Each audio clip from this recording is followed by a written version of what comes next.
ಬೇಕ್ರಿ ಸ್ಟೈಲ್ ಪಫನ್ನು ಮನೆಯಲ್ಲೇ ಸಿಂಪಲ್ಲಾಗಿ ಹೇಗೆ ಮಾಡೋದು ಬನ್ನಿ ನೋಡೋಣ. Welcome to Annapurna cooks. ಮೊದಲಿಗೆ ಪಫ್ ಶೀಟ್ ಮಾಡೋಕ್ಕೆ 2 ಕಪ್ ಅಷ್ಟು ಮೈದಾ ಹಿಟ್ಟು, ರುಚಿಗೆ ತಕ್ಕಷ್ಟು ಉಪ್ಪು ಮತ್ತು ಎಣ್ಣೆ ಹಾಕಿ ಚೆನ್ನಾಗಿ ಮಿಕ್ಸ್ ಮಾಡ್ಕೋಬೇಕು. ಇವಾಗ 1 ಟೇಬಲ್ ಸ್ಪೂನ್ ಸಕ್ಕರೆ ಹಾಗೆ ಸ್ವಲ್ಪ ಅಡಿಕೆ ಸೋಡಾನ ಹಾಕಿ ಡ್ರೈ ಮಿಕ್ಸ್ ಮಾಡಿಕೊಂಡು ಪೂರಿ ಹಿಟ್ಟಿನ ಹದಕ್ಕೆ ನೀವಿಲ್ಲಿ ಈ ಹಿಟ್ಟನ್ನು ಕಲಿಸ್ಕೋಬೇಕಾಗತ್ತೆ. ಇಲ್ಲಿ ಸಕ್ಕರೆ ಏನಕ್ಕೆ ಯೂಸ್ ಮಾಡಿದ್ದೀವಿ ಅಂದರೆ ಚೆನ್ನಾಗಿ ಕಲರ್ ಬಿಟ್ಕೊಳ್ಳುತ್ತೆ ಅಂತ. ಸೊ ಇದನ್ನು ಒಂದು 20 ಮಿನಿಟ್ಸ್ ರೆಸ್ಟ್ ಮಾಡೋಕ್ಕೆ ಬಿಡಬೇಕು. ಇವಾಗ ಅದ್ರ ಸ್ಟಫಿಂಗ್ ಪಲ್ಯನ ಹೇಗೆ ಮಾಡೋದು ನೋಡೋಣ ಬನ್ನಿ. ಒಂದು ಬಾಣಲಿಲಿ 2 ಸ್ಪೂನ್ ಆಗೋಷ್ಟು ಎಣ್ಣೆ ಹಾಕಬೇಕು. ನಾವಿಲ್ಲಿ ಈರುಳ್ಳಿ ಪಲ್ಯನ ಮಾಡ್ತಿರೋದು. ಎಣ್ಣೆ ಕಾದಾದಮೇಲೆ ಜೀರಿಗೆ, ಶುಂಠಿ ಬೆಳ್ಳುಳ್ಳಿ ಪೇಸ್ಟನ್ನು ಹಾಕಿ ಚೆನ್ನಾಗಿ ಫ್ರೈ ಮಾಡ್ಕೊಳ್ಳಿ. ನಾವಿಲ್ಲಿ 2 ಮೀಡಿಯಮ್ ಸೈಜ್ ಈರುಳ್ಳಿನ ಚಿಕ್ಕದಾಗಿ ಕಟ್ ಮಾಡಿಕೊಂಡು ಹಾಕ್ತಿದ್ದೀವಿ. ಸೊ ಈರುಳ್ಳಿನೂ ಹಸಿ ವಾಸನೆ ಹೋಗೋವರೆಗೂ ಫ್ರೈ ಮಾಡ್ಕೋಬೇಕಾಗತ್ತೆ. ಇವಾಗ ಇದಕ್ಕೆ ರುಚಿಗೆ ತಕ್ಕಷ್ಟು ಉಪ್ಪು, ಜೀರಿಗೆ ಪುಡಿ, ಗರಂ ಮಸಾಲ, ಅರಿಶಿನ, ಖಾರಕ್ಕೆ ತಕ್ಕಷ್ಟು ರೆಡ್ ಚಿಲ್ಲಿ ಪೌಡರ್ ಹಾಕಿ ಚೆನ್ನಾಗಿ ಮಿಕ್ಸ್ ಮಾಡ್ಕೊಳ್ಳಿ. ಇದು ಸಿಂಪಲ್ಲಾಗಿ ಈರುಳ್ಳಿ ಪಲ್ಯ ರೆಡಿ ಆಯಿತು.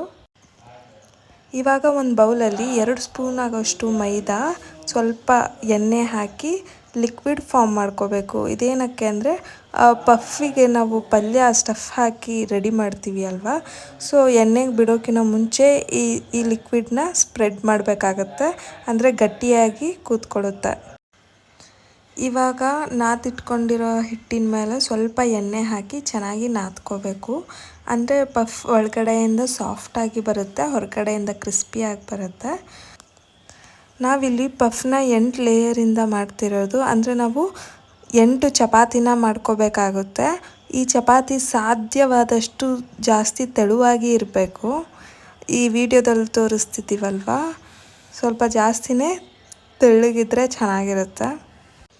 ಪ್ರತಿಯೊಂದು ಚಪಾತಿ ರೆಡಿ ಆದಮೇಲೆ ನಾವು ಮಾಡಿಟ್ಟಿದ್ವಲ್ಲ ಆ ಲಿಕ್ವಿಡ್ ಫಾರ್ಮ್ ಇದ್ರ ಮೇಲೆ ಸವರಬೇಕಾಗತ್ತೆ. ಸೊ ಇದರಿಂದ ನಮಗೆ ಲೇಯರ್ ಫಾರ್ಮ್ ಆಗೋಕ್ಕೆ ಹೆಲ್ಪ್ ಆಗುತ್ತೆ. ಸೊ ಈ ಲಿಕ್ವಿಡ್ ಫಾರ್ಮ್ ಆದಮೇಲೆ ಸ್ವಲ್ಪ ಮೈದಾ ಹಿಟ್ಟನ್ನ ಅದ್ರ ಮೇಲೆ ಉದುರಿಸ್ಬೇಕು ಈ ಥರ. ಸೊ ಈ ಪ್ರೊಸೀಜರ್ ಪ್ರತಿ ಚಪಾತಿ ಆದಮೇಲೂ ಮಾಡಬೇಕಾಗತ್ತೆ. ಸೊ ಇವೆರಡು ಮಿಕ್ಸ್ ಆದಮೇಲೆ ಒಂದು ಚಪಾತಿ ಇಡಬೇಕು. ಅದಾದಮೇಲೆ ಸೇಮ್ ಲಿಕ್ವಿಡ್ ಹಾಕಬೇಕು, ಸ್ವಲ್ಪ ಮೈದಾ ಹಿಟ್ಟು ಹಾಕಬೇಕು, ಅದಾದಮೇಲೆ ಮತ್ತೆ ಇನ್ನೊಂದು ಚಪಾತಿ ಇಡಬೇಕು. ಇದೇ ಥರ ನೀವು 8 ಚಪಾತಿಗೆ ಮಾಡ್ಕೋಬೇಕಾಗತ್ತೆ.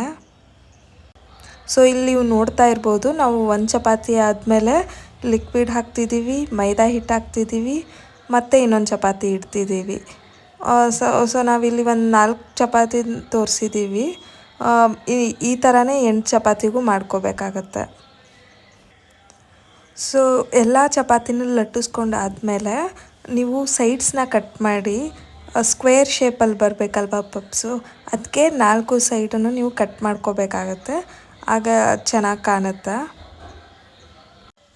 ಸೊ ಈ ಫುಲ್ ಶೀಟ್ನ 4 ಪಾರ್ಟಾಗಿ ಡಿವೈಡ್ ಮಾಡ್ಕೋಬೇಕು. ವಿಡಿಯೋದಲ್ಲಿ ನೋಡ್ತಿರ್ಬೋದು ನೀವು. ನಮಗಿಲ್ಲಿ 4 ಪಫ್ ಶೀಟ್ಸು ರೆಡಿಯಾಗಿವೆ. ಇಲ್ಲಿ ಒಂದು ಶೀಟಿನ ತೊಗೊಂಡು ಮೆತ್ತಗೆ ಲಟ್ಟಿಸ್ಕೋಬೇಕಾಗತ್ತೆ.